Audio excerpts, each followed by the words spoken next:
Hier geht es nur noch darum, deine Nerven im Griff zu haben. Uns beflügelt der Druck und andere lähmt der Druck.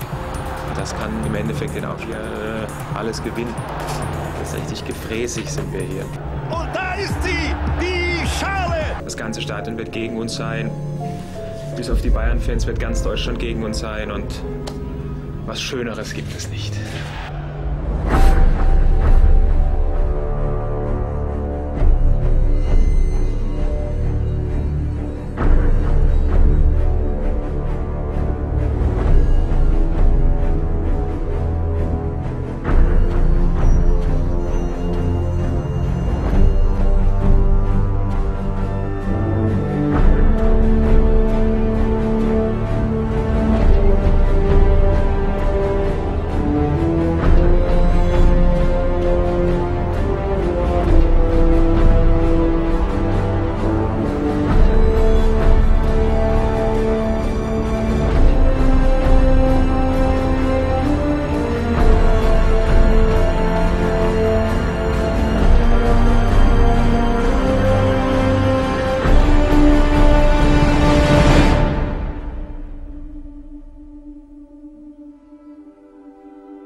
Pellegrino gegen Kahn.